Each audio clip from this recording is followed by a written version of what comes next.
NEET exam paper మళ్ళీ leak అయితే hitech copy కూడా జరిగిందని 2013లో నీట్ని ఇంట్రడ్యూస్ చేశారు. ఎస్ఎస్సికి సంబంధించి కూడా ప్రొటెస్ట్ జరుగుతూ ఉంది. ఈరోజు మనము చాలా ఇంట్రెస్టింగ్ విషయం, నేను పొద్దున్న నుంచి అంటే జనరల్గా ఇప్పుడు అందరూ నీట్ ఎగ్జామ్ అయిపోయి కౌన్సిలింగ్ కోసం ఎలా పెట్టుకుందాము, ఎలా ప్లాన్ చేసుకుందాము, మనకు సీట్ వస్తుందా రాదా. ఓకే, ప్రతి నీట్ ఎగ్జామ్ రాసిన ప్రతి ఫ్యామిలీలో సరౌండింగ్స్లో కూడా డిస్కషన్ అనమాట. రీసెంట్గా మాకు తెలిసిన అక్కోళ్ళ ఇంటికి కూడా వెళ్ళాను. మా అక్కోళ్ళ పాప కూడా నీట్ ఎగ్జామ్ రాసింది ఈ సంవత్సరం. సో అయితే అసలు నీట్ ప్రజెంట్ సిచ్యువేషన్ ఏంటి అనేది అంటే నేను జనరల్గా నాకు తెలిసిన వాళ్ళు అడుగుతా ఉన్నాను. సో ప్రెసెంట్ ఈ కట్ ఆఫ్ ఎలా ఉండబోతుంది ఏంటి దానికి సంబంధించిన ఇన్ఫర్మేషన్ గ్యాదర్ చేస్తున్నాను. మోస్ట్ ప్రాబబ్లీ ఈ వీక్ ఎండ్లో మేబీ సో దానికి సంబంధించిన డీటెయిల్ ఇన్ఫర్మేషన్ తోటి ఒక ఎక్స్పర్ట్ ఫ్యాకల్టీ తోటి దాని గురించి డిస్కషన్ అనేది ఒక పాడ్కాస్ట్ అనేది చేయబోతా ఉన్నాను. సరే, అపార్ట్ ఫ్రమ్ దిస్ ఈ ప్రాసెస్లో భాగంగా నాకు ఒక డౌట్ వచ్చింది. సో నీట్ ఎగ్జామ్ పేపర్ మళ్ళీ లీక్ అవుతుందా, లీక్ అయితే పరిస్థితి ఏంటి అని నాకు డౌట్ వచ్చి అసలు ఎగ్జామ్ పేపర్ లీక్ ప్రీవియస్లీ ఎలా జరిగింది ఏంటి అనేది సో దీని గురించి ఇన్ఫర్మేషన్ గ్యాదర్ చేస్తూ ఆ ఇన్ఫర్మేషన్ మీకు కూడా షేర్ చేయాలన్న ఉద్దేశంతో ఈ వీడియో అనేది చేస్తూ ఉన్నాను. నీట్ యూజీ ఎగ్జామ్ ఏదైతే ఉందో confirmed paper leak occurred on 5th May 2024 in Patna, Bihar, allegedly organized by a question paper mafia charging 30 to 50 lakhs per candidate. దాదాపు 13 మంది అరెస్ట్ అయ్యారు. అండ్ దానికి సంబంధించి రిలేటెడ్ ఇన్సిడెంట్ అయితే గుజరాత్లో జరిగింది. So superintendent facility mall practice, so అక్కడ ఏం జరిగింది, ట్యాంపరింగ్ జరిగింది. సో దాదాపు ఇక్కడ supreme court acknowledge that 155 students benefited from the leak అని అన్నారు. సో దానికి సంబంధించిన డిస్కషన్ కూడా జరిగింది.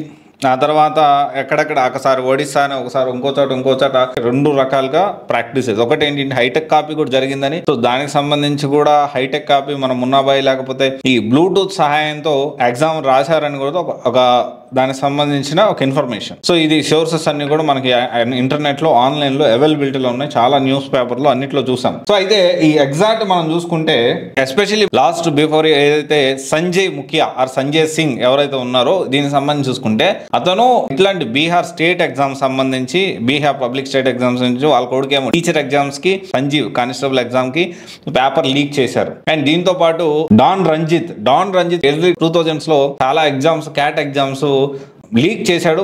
అంటే ఆ ప్రాక్టీస్ లో తను కూడా one of the member. And అతని దగ్గర ఇతను జాయిన్ అయ్యి ఇతను నేర్చుకొని ఈ పేపర్ లీక్లు, పేపర్లు అమ్ముకోవడాలు, దాంతోపాటు పెద్ద వాళ్ళతో పరిచయాలు పెంచుకోవడాలు ఇవన్నీ కూడా చేశాడు. సో దానికి సంబంధించి లాస్ట్ ఇయర్ సంబంధించి నీట్ యూజీ పేపర్ అయితే లీక్ అయింది. సో జనరల్ గా నీట్ అనేది 2013లో స్టార్ట్ అయింది. 2013లో ఏ స్టేట్ ఆ స్టేట్ ఎగ్జామ్ పెట్టుకున్నాయి. 2013లో నీట్ ని ఇంట్రడ్యూస్ చేశారు. నీట్ ఇంట్రడ్యూస్ చేసిన తర్వాత 2016లో ఫస్ట్ ఎగ్జామ్ కండక్ట్ అయింది. 2016, 17, 18 ఈ 3 years ఏం జరిగిందంటే ఈ నీట్ ఎగ్జామ్ అనేది సిబిఎస్ఈ అండర్ లో జరిగింది. 2019 నుంచి ఈ ఎన్టీఏ నేషనల్ టెస్టింగ్ ఏజెన్సీ ఏదైతే ఉందో దాని ఆధ్వర్యంలో జరగడం అనేది 2019 నుంచి స్టార్ట్ అయింది. సో ఆ తర్వాత రకరకాల చేంజెస్ అంటే దాదాపు అక్రాస్ ఇండియా మనం చూసుకుంటే 2019 నుంచి 24లో దాదాపు 64 major exam paper leak cases including NEET UG, NET, CTET, JEE main, army CSC and ఇలా చెప్పుకుంటూ పోతే దాదాపు 1,70,00,000 మంది ఆస్పిరెంట్స్ ఎఫెక్ట్ అయ్యారనేది ఒక ఇన్ఫర్మేషన్. ఒకసారి ఒడిశాలో, ఒకసారి గుజరాత్లో, ఒకసారి బీహార్లో ఇలా జరిగింది అని ఒక టాక్. సో ఓవరాల్ గా ఏంటి అంటే మళ్ళీ ఎస్ఎస్సికి సంబంధించి కూడా ప్రొటెస్ట్ జరుగుతూ ఉంది. ఎస్ఎస్సి ఎగ్జామ్ సంబంధించి అది నేను ప్రిపేర్ అవుతున్నాను. ఇంకొక వీడియోలో డెఫినెట్లీ దానికి సంబంధించిన పూర్తి సమాచారం అనేది నేను ఖచ్చితంగా మీకు అప్డేట్ చేస్తాను. అయితే ఈ నీట్ కాంట్రవర్సీ ఏదైతే ఉందో సో డెఫినెట్లీ ఇది మళ్ళీ జరుగుతుందా అంటే మోస్ట్లీ జరగకపోవచ్చు అని నేను అనుకుంటా ఉన్నాను. సో ఎందుకంటే ఇది మనం చెప్పడానికి అన్ప్రెడిక్టబుల్గా ఉంది. బయటపడేదాకా కూడా ఇష్యూ అయ్యేదాకా కూడా సో ఇలా జరుగుతుందన్న విషయం మన ఎవరికి తెలియదు. కానీ ఒకటే విషయం ఏంటి అంటే చాలామంది ఈ పాయింట్ని కొంచెం మైండ్లో పెట్టుకుని కొంతమంది స్టూడెంట్స్ ఎంత కష్టపడినా కానీ పేపర్ లీక్ అవుతుంది కదా, మన ప్రీవియస్ ఇష్యూలు 2 రకాలుగా జరిగినట్టు సో చాలా సమాచారం అయితే ఉంది. సో దీంట్లో క్లారిటీ ఏంటి అంటే నీట్ ఎగ్జామ్ పేపర్ లీక్ ఒకటి, ఇంకొకటి వచ్చేసి ఏంటి అంటే ఆన్సర్ రైటింగ్ ట్యాంపర్ చేయడం. అంటే ఓఎంఆర్ షీట్స్ ఏవైతే ఉన్నాయో ఈ ఓఎంఆర్ షీట్స్ ని డెఫినెట్లీ ఏంటి అంటే ఆ బబుల్ చేసే విధానంలో కొంత ఈ స్ట్రాంగ్ రూమ్ కి సీలేసి పంపించే లోపల ఈ మధ్యలో కొంత ట్యాంపర్ జరిగింది ఈ ఆన్సర్ షీట్లు అనేది కూడా ఒక సమాచారం.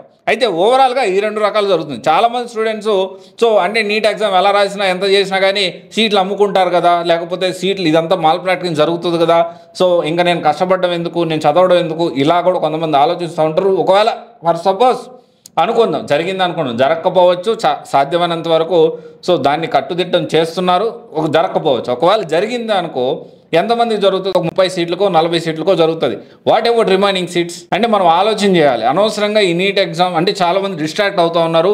కొంతమంది ఈ నీట్ ఎగ్జామ్ని ఉపయోగించుకొని పాపులర్ అయిన వాళ్ళు కూడా ఉన్నారు. ఓకే, సో ఇదంతా కూడా మనం ఆలోచన చేయాలి. At the end of the day మనం ఏంటి అంటే రైట్ గైడెన్స్ తోటి మంచి నీట్ కోచింగ్ సెంటర్ జాయిన్ అయిపోయి, ఒకవేళ డబ్బులు లేవు అనుకుంటే ఆన్లైన్లో చాలా రిసోర్సెస్ మనకు ఫ్రీగా అవైలబిలిటీలోనే, వాటిని చూసుకొని మళ్ళీ నీట్ లాంగ్ టర్మ్ అనేది మనం ప్లాన్ చేసుకొని మనం సక్సెస్ అవ్వడానికి మనం పాజిటివ్ వేలో ఎప్పుడు కూడా ఆలోచించాలి. నీట్ పేపర్ లీక్ జరిగింది, ఇప్పుడు కూడా సీట్లు వస్తాయో రావు, సో ప్రాపర్ వేలో వెళ్ళి కరెక్ట్గా ప్లాన్ మీరు ఎగ్జిక్యూట్ చేయగలిగితే definitely it will help you and definitely మీరు ఎగ్జామ్లో సక్సెస్ అవుతారు. సక్సెస్ కాకపోతే లాంగ్ టర్మ్ ప్రాసెస్లో బెస్ట్ హైదరాబాద్లో కానీ లేకపోతే విజయవాడలో కానీ మనం చూసుకొని ప్రాపర్ ప్లానింగ్తో మనకు వెళ్ళడానికి అవకాశం ఉంటుంది. సో నాకు కూడా ఇదే అనిపించింది. కానీ కొంతవరకు జరిగిన ఒక మ్యాక్సిమం 5 to 10% వరకు జరిగేదానికి ఛాన్స్ ఉంది, ఏమో చెప్పలేము. ప్రీవియస్ రికార్డ్స్ చూసుకుంటే ఒకవేళ జరిగిన 5 to 10%, వాట్ అబౌట్ 90%, 95% ఏంటి? మనం ఆలోచించాలి. సాధ్యమైనంత వరకు జరగకుండా డెఫినెట్లీ గవర్నమెంట్ దీనికి సంబంధించిన ప్రికాషనరీ అన్నీ తీసుకుంటుందని నేను అనుకుంటున్నాను. డెఫినెట్లీ ఇది ఒకసారి ఆలోచించండి. మీ అనవసరం టైం వేస్ట్ చేసుకోవద్దు. మంచి నీట్ లాంగ్ టర్మ్ కోచింగ్ చూసుకోండి, ప్లాన్ చేసుకోండి. Thank you.